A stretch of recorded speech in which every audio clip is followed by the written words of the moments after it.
Thank you all for joining us this afternoon on May 1st, and welcome to the 2023 Vermont Organics Recycling Summit, organized by the Composting Association of Vermont in partnership with the Vermont Agency of Natural Resources. This year's summit is being held as a kickoff event for International Compost Awareness Week, which starts on May 7th. International Compost Awareness Week is the largest and most comprehensive education initiative of the compost industry. And the theme this year is for healthier soil, healthier food, compost. I'm Natasha Duarte, the director of the Composting Association of Vermont. I'd like to start by thanking all of our fabulous sponsors who allow us to offer this program free of charge to you all.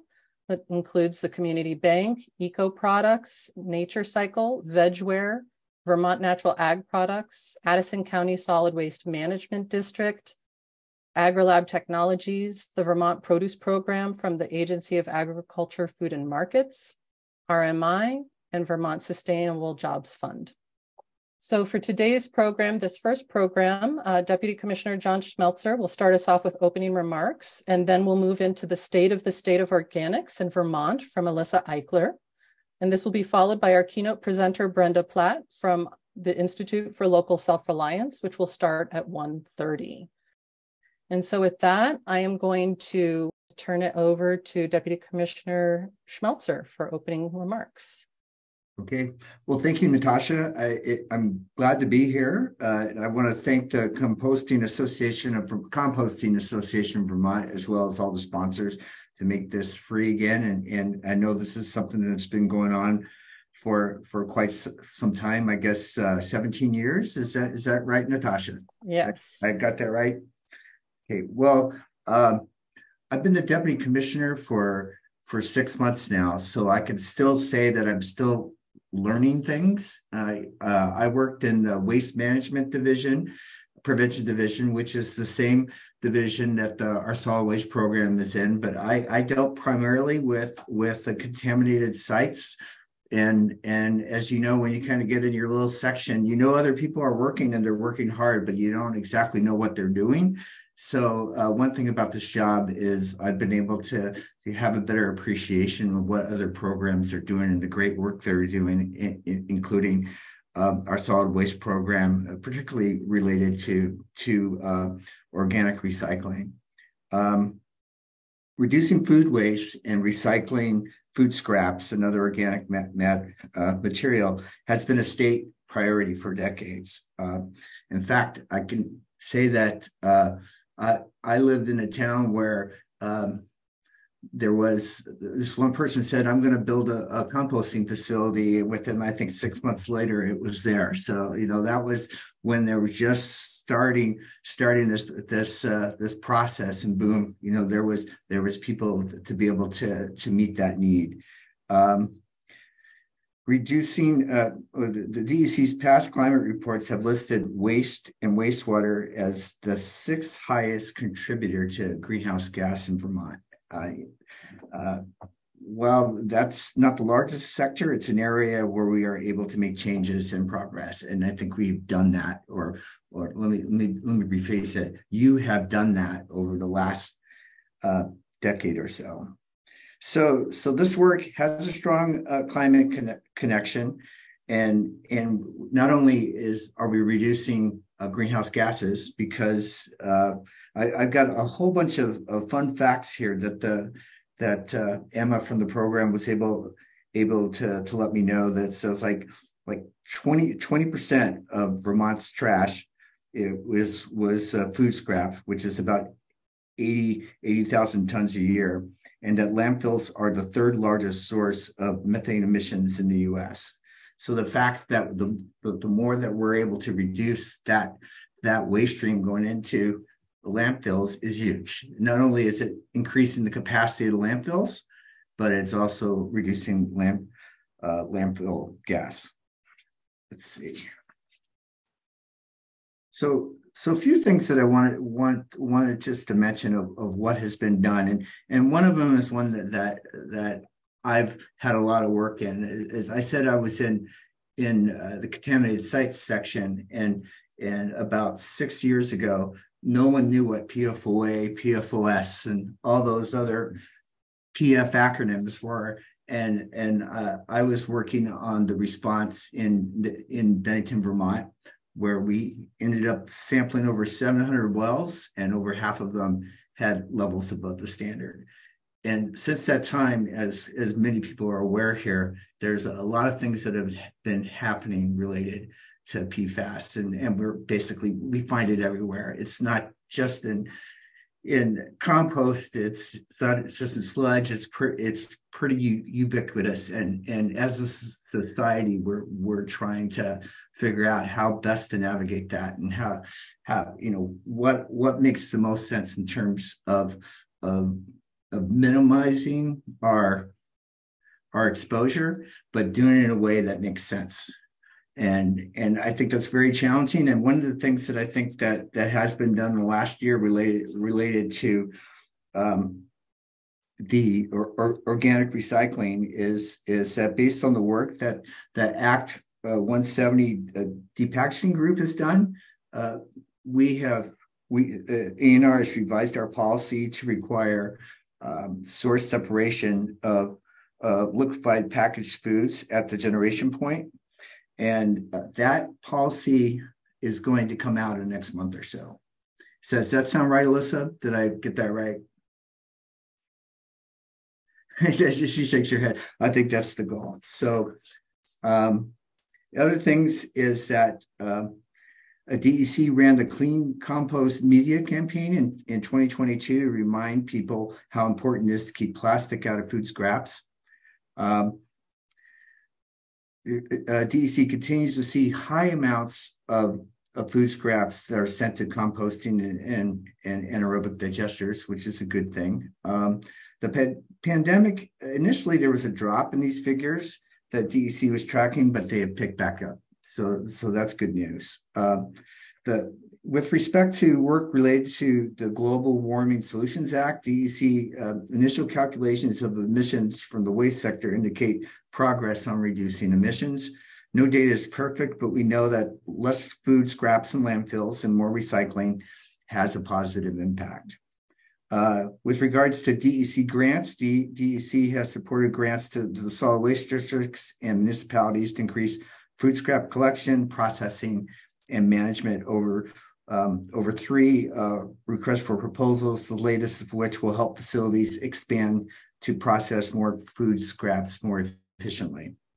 None of this progress that we have made would be possible without you. Educating Vermonters on how and why to eat, where they buy and properly compost their scraps. I have to say that since I've been in this position, I've been a little bit more aware of trying to minimize the amount of waste that I have in my refrigerator, and we've come up with a more systematic way of making sure that we don't have science experiments in our refrigerator. So that was something that I've learned from this program. So I appreciate that. Offering more convenient food scrap collections and drop-offs services than ever. I definitely see that at my local location where transfer station, and running businesses and initiatives that put waste to work on farms and in communities, and taking risks as organic entrepreneurs to start and expand businesses to meet a growing need for services. These all make a difference, and I know that's challenging with all the uncertainties related, like for PFAS and plastics, but I do think that we're making progress in trying to address those concerns and coming up with a path forward. So again, thank you for attending the summit, and thank you for your time. I appreciate it. Thank you so much, Deputy Commissioner. I appreciate your time today as well. I'd like to turn it over to Alyssa Eiklor, who's a member of the Materials Management section of the Vermont Department of Environmental Conservation's Solid Waste Program. In addition to conducting research on composting, recycling, and waste reduction, she compiles the annual diversion and disposal report, which is a summary of everything that Vermonters send to the landfill and an estimate of things that Vermonters divert from the landfill, like recyclables and compost. And so Alyssa, please go ahead and share your your screen and unmute if you haven't. And we look forward to your report. All right. Thanks so much, Natasha. Thanks for all your patience if I end up coughing or needing a drink, but I will do my best. But really happy to be here giving the state of organics in 2023.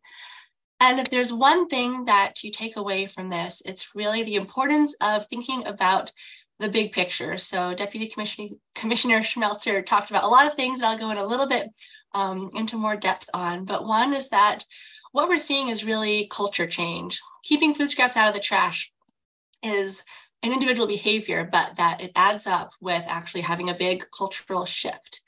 And we can't know how successful that cultural shift is without having the data that tells us whether we're keeping food scraps out of the trash or not. Unfortunately, getting good data is a little bit easier said than done. So that's a challenge. But all challenges, whether they're bears or data, are also opportunities to learn and to do things a little bit differently in the future, which of course brings us to successes. And large and small, there always are successes and they are worth acknowledging. And one success is simply the fact that we are not alone. So as of 2022, there are 9 states that have varying degrees of food waste bans, most recent being Washington State. And so ours in Vermont is not quite the oldest, but it does remain the most comprehensive to date. So now in 2023, we are actually 11 years since the Vermont legislature passed the universal recycling law unanimously in 2012. And among other things, that banned food scraps from the trash in a phased-in approach. So first, the largest food scrap generators were required to keep their food scraps out of the trash, all the way through with a full ban on food scraps for all Vermonters, which went into effect July 1st of 2020, so 3 years ago. And in that time, we really are living a cultural shift. So by and large, Vermonters of all ages, all throughout the state, at home, at work, at school, in their backyards, with the help of food scrap haulers, food scrap composters, drop-offs, are keeping their food scraps out of the trash. And that's really quite something. It's also not only anecdotal. A recent study by the University of Vermont found that 85% of Vermonters are composting their food scraps. And 61% of Vermonters feel a moral obligation to keep their food scraps out of the landfill. If you haven't looked at this report, I recommend it. It's really fascinating. Which brings us to that big question of data. Like, what do the numbers say? Are we really keeping food scraps out of the trash? So yes, every year, the Department of Environmental Conservation publishes the Diversion and Disposal Report. We fondly refer to it as the D&D. And I am the one who crunches the data for it, or have the last few years. And so this is one of our key figures where we try to kind of like sum up all of Vermont's waste management in one image. So the top part in red is the landfill disposal. So all the trash that goes to the landfill. As you can see, there's some variation year to year, but overall, we don't really have a dramatic increase in trash over time, but we don't have a notable decrease either. And then in the bottom in blue, we have what we call diversion. That's kind of a catch-all phrase for all the waste that we generate that does not go to the landfill. So the bulk of that is recycling and then also composting. And so you can tell that maybe there's a little bit of an increase in diversion over time, but again, not a dramatic increase.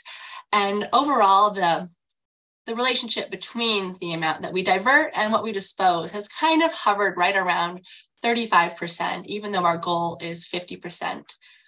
But part of this challenge is getting the data. So we really have a very good handle on exactly what goes to landfill. We know what that tonnage is. Our other sources of data, we get data from transfer stations, also from the materials recovery facilities, or MRFs, which is where mixed recycling goes to be sorted. But there's other places where recycling happens that doesn't go through facilities, so we estimate that. We get data on food donation from the food bank.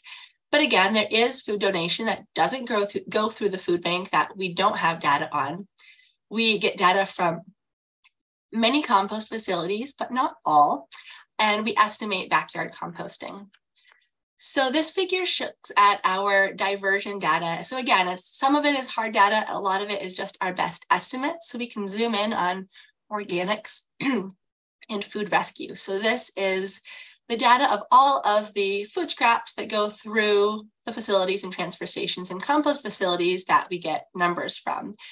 And so like Deputy Commissioner Schmeltzer mentioned, over the last few years leading up to 2020, so like from 2016 through 2019, we did have an increase in food scraps each year. Then with just an unfortunate twist of history, 2020 was the year that our full food scrap ban went into effect. So we would have expected to see an increase in food scraps that year. Of course, that was also the beginning of the COVID-19 pandemic. So many of the large food scrap generators like schools and restaurants weren't producing anything. I think that's why we see the decrease in food scraps that year. Unfortunately, we'll just never really be able to tease apart those two effects. But 2021, the food scraps were right back up to where they had been in 2019. I haven't crunched the data for 2022 yet, but hopefully it'll be another high year for food scrap collection. But again, I really want to drive this point home that it's not a complete picture. So those data come from our regulated compost facilities. Granted, these are the largest facilities by and large, but they're not the only ones. Also from regulated drop-offs, so transfer stations, also food scrap, registered drop-offs, for example. And then we estimate backyard composting with a survey that we have done every 5 years, and then we just use the estimate on the number of households from census.gov. These are not the only ways that food scraps are managed by Vermonters. So there's actually quite a lot of composting of food scraps that happens on farms, but DEC does not regulate those farms, so we don't have the data. There's also quite a bit of animal feeding that goes on. I think especially a lot of restaurants send food to pig farms, for example. We don't have that data. This is much smaller scale, but there is other on-site composting that happens at schools. So that little image actually is from a school compost site. Also community gardens, or for example, I know that Trapp Family Lodge, they compost all of their restaurant and brewery material on site. So of course we don't have that data. And then some food scraps aren't composted, but go to anaerobic digestion. And we don't have complete data from that currently either. So just some caveats to think about when you're considering the data we have and don't have. But the question of how much wasted food is in our trash is one that we actually can answer a bit more concretely. So every 5 years, we have a waste composition study. And really excitingly is that the next study is happening this year. So a year from now, VORS 2024, we will have updated information on the food scraps in our trash currently. So for this study, people take trash bags that are destined for the landfill, actually open them up and sort out every single item into something like 65 different categories. So this is really nuanced. It's, packaged food, unpackaged food, leaf and yard debris, plastics #1, plastic that could be in the bottle bill, aluminum, steel, like so many different materials to give us a really detailed snapshot of what Vermonters throw away. So this is just a quick figure from the 2018 study. That was the most recent one. And it found that about 20% of the trash at that time was food and food scraps. And if all of that material was composted instead, it would actually reduce emissions equivalent to taking over 9,500 vehicles off the road each year. So that is exactly why composting food scraps, and especially preventing food scraps in the first place, is such an important climate solution. So data is a challenge. There's, of course, many other challenges. I'll just highlight a couple. One being bears. The Vermont bear population is fairly robust right now, which is good in some ways, but it's leading to more bear and human interactions. Birdseed, improperly managed trash can both lure bears to homes. They start associating people with food, and then that's when bears can get into even well-managed backyard compost bins or food scraps in general.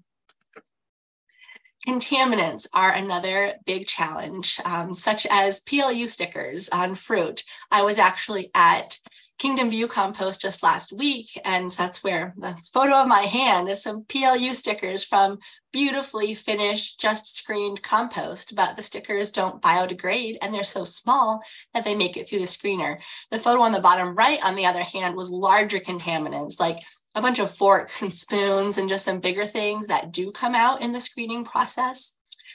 But these little tiny contaminants don't. And of course, even smaller microplastics, nanoplastics, the forever chemicals, the PFAS, all of those, if they're in the food stream, in the food scrap stream, end up in the finished compost stream as well.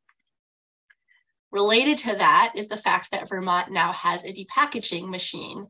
And in some ways, this is a great opportunity. It means that quite a lot of packaged food that had been landfilled because it's not efficient to, open up cartons of seconds of ice cream, for example. I think that's what this picture is, are now getting to go through the depackager, where that paddle mechanically just separates the food slurry in one direction where it goes to anaerobic digestion from the packaging stream in another direction. But the process isn't perfect, and it can also introduce microplastics, possibly even forever chemicals into this food stream as well. But of course, there are many, many successes. So related to bears are just the creative ways that people are trying to keep bears away from the trash, the food scraps, and the composting.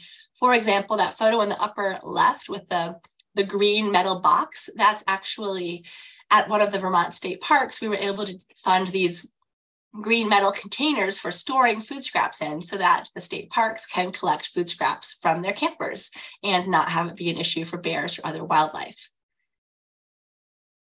Then on the subject of the depackager machine, as Deputy Commissioner Schmeltzer mentioned, last year the legislature passed Act 170. And among other things, this has a moratorium on new depackaging facilities while DEC adopts new rules. And then a stakeholder group's report was just finished public comment period. So these recommendations will be out soon, but this does include recommendations on the food scrap hierarchy, source separation, and how depackagers can really fit into the broader food scrap management scheme in Vermont. And then as also part of this, we are going to, we're at the really early stages of having a study on microplastics and PFAS in food waste. And this was funded through a pollution prevention grant through the EPA. So all of these are still pretty early in the process, so you'll hear more about those next year. Since 2011, we have run 10 rounds of the compost operator training course that has just trained compost operators and educators throughout Vermont. Similarly, since 2012, we have offered compost technical assistance to compost facilities, including farms and schools and transfer stations. And so this is where they maybe just need a little bit of help on site design or odor management. So we've been working with James McSweeney from Compost Technical Services.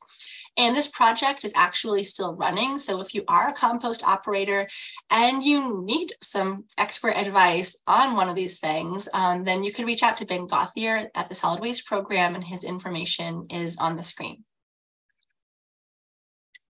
Similarly, we have been able to fund projects at compost facilities and also related to compost food scrap collection with 3 big rounds of grants. So the first was in 2019. We awarded 5 projects at compost facilities, including Green Mountain Compost, the Moyle Soil, and the Brattleboro Compost Facility.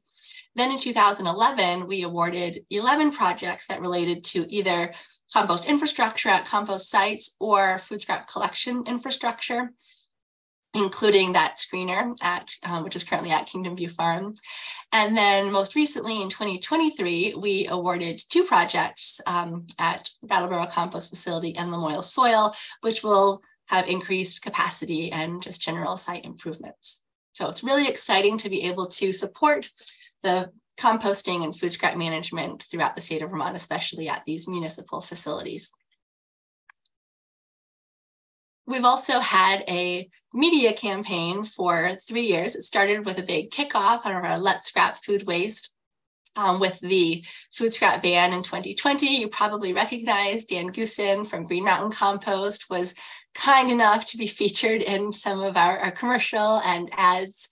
And then we also had a bunch of social media posts, radio ads, and these were some of the graphics from that. We continued in 2021 and had some new imagery that you can see here. And then last year, we increased the messaging from let's scrap food waste, keeping food scraps out of the trash, to really the emphasis on reducing contamination. So having clean food scraps leading to clean compost. And so these are some of the new images from the campaign in 2022. And most recently, we organized the first annual Scrap Food Waste Challenge. This was a self-guided sort of virtual challenge with over 85 participants, which was really incredible. And I put together newsletters that came out a few times a week with tips on really reducing food waste at home. And it was just a really exciting opportunity to connect with Vermonters on this shared goal of reducing food waste and, of course, composting the scraps. So I just want to leave you with an acknowledgement of these successes and the fact that all of this sort of large-scale behavioral change requires community action, community efforts, and then the collective action from all of these individuals who have a commitment to doing the right thing, keeping their food scraps out of the trash, and finding creative solutions to all of these challenges. So thank you. And if anyone has questions, you're welcome to reach out to me, or there might be time today. So thanks much, Natasha. Yeah, thank you so much, Alyssa. That was great. I think we are going to hold questions.